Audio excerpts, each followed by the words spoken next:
തിരുവനന്തപുരത്ത് പെട്രോൾ പമ്പിൽ CPM നേതാവ് കള്ളനോട്ട് നൽകിയതായി പരാതി. മാറനല്ലൂരിലെ പെട്രോൾ പമ്പിൽ ഇന്നലെ രാവിലെയാണ് സംഭവം. CPM കാട്ടാക്കട ഏരിയ കമ്മിറ്റി അംഗവും മുൻ LC സെക്രട്ടറിയുമായ തങ്കരാജിനെതിരെയാണ് പമ്പുടമ മാറനല്ലൂർ പോലീസിൽ പരാതി നൽകിയത്.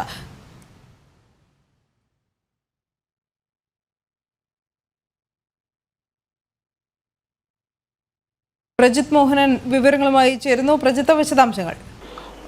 കഴിഞ്ഞ കുറച്ച് ദിവസങ്ങളായി മാറനല്ലൂരിലെ ഈ പറയുന്ന പമ്പിൽ ഇത്തരത്തിൽ കള്ളനോട്ടുകൾ ലഭിക്കുന്നതായിട്ടുള്ള ഒരു കാര്യം ശ്രദ്ധയിൽപ്പെട്ടതിനെ തുടർന്ന് അവിടെ ഒരു പരിശോധന അവർ കർശനമാക്കിയിരുന്നു. പ്രത്യേകിച്ച് ഈ 500 രൂപയുടെ നോട്ടുകളൊക്കെ എത്തുന്നത് കൃത്യമായി പരിശോധിച്ചിരുന്നു. അതിൻ്റെ തുടർച്ചയായി പല ദിവസങ്ങളിൽ കള്ളനോട്ട് കിട്ടിയ സമയത്ത് അതിൻ്റെ സീരിയൽ നമ്പർ അടക്കമുള്ള കാര്യങ്ങൾ അവർ പരിശോധിക്കുന്നുണ്ടായിരുന്നു. അങ്ങനെയാണ് കഴിഞ്ഞ ദിവസം കാട്ടാക്കട ഏരിയ കമ്മിറ്റി അംഗവും CPMന്റെ ഏരിയ കമ്മിറ്റി അംഗവും മുൻ LC സെക്രട്ടറിയുമായ തങ്കരാജ് പതിവ് പോലെ അവിടെ പെട്രോൾ അടിക്കാൻ ചെല്ലുന്നത്. 500 രൂപ നൽകി 220 രൂപയ്ക്ക് അദ്ദേഹം പെട്രോൾ അടിക്കുകയും ചെയ്തു. ഈ നൽകിയ നോട്ട് പരിശോധിച്ചപ്പോഴാണ് അത് കള്ളനോട്ടാണെന്ന് അവിടുത്തെ ജീവനക്കാർ മനസ്സിലാക്കുന്നത്. ഇതൊരു തുടർ സംഭവമായതുകൊണ്ട് തന്നെ അവർ അപ്പോൾ തന്നെ പമ്പുടമയെ വിവരം അറിയിക്കുകയും തങ്കരാജനോട് ഇത് കള്ളനോട്ടാണെന്ന് പറയുകയും ചെയ്യുന്നുണ്ട്. അതിൻ്റെയൊക്കെ ദൃശ്യങ്ങൾ നമ്മളിപ്പോൾ കാണുന്നുണ്ട്. ആ ദൃശ്യങ്ങളിൽ കാണാം ഈ വിവരം കൃത്യമായി പമ്പുടമയെ അറിയിച്ച ശേഷം അവിടെ കാത്തു നിൽക്കാൻ ജീവനക്കാർ ആവശ്യപ്പെടുന്നുണ്ട് തങ്കരാജനോട്. പക്ഷേ അവർ അതിനിടയിൽ അദ്ദേഹം ആ നോട്ട് തിരിച്ചു പിടിച്ചു വാങ്ങുകയും തുടർന്ന് അവിടെ നിന്നും പോകുകയുമാണ് ചെയ്യുന്നത്. അതായത് പമ്പുടമ എത്തുന്നതിന് മുൻപ് തന്നെ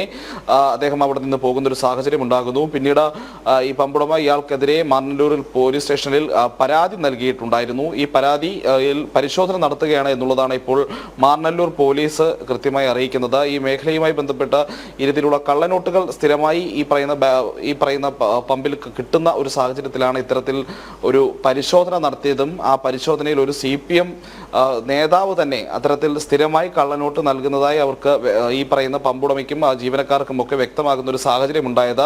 ഇദ്ദേഹം ഒരു CPMന്റെ ഉന്നത നേതാവായതുകൊണ്ട് തന്നെ ആദ്യഘട്ടത്തിൽ ഇത് ഒതുക്കി തീർക്കാനുള്ള ശ്രമങ്ങളും ഇടപെടലുകളും ഒക്കെ ഉണ്ടായിരുന്നു. എന്തായാലും ഈ പമ്പുടമ ഇത്തരത്തിൽ പരാതി നൽകാൻ തയ്യാറായതോടെയാണ് ഇത്തരത്തിലുള്ള ഒരു പരിശോധന അല്ലെങ്കിൽ എന്താണ് സംഭവിച്ചത് എന്നുള്ള കാര്യത്തിൽ ഒരു അന്വേഷണത്തിന് മാറനല്ലൂർ പോലീസ് തയ്യാറായിരിക്കുന്നത്. അനു.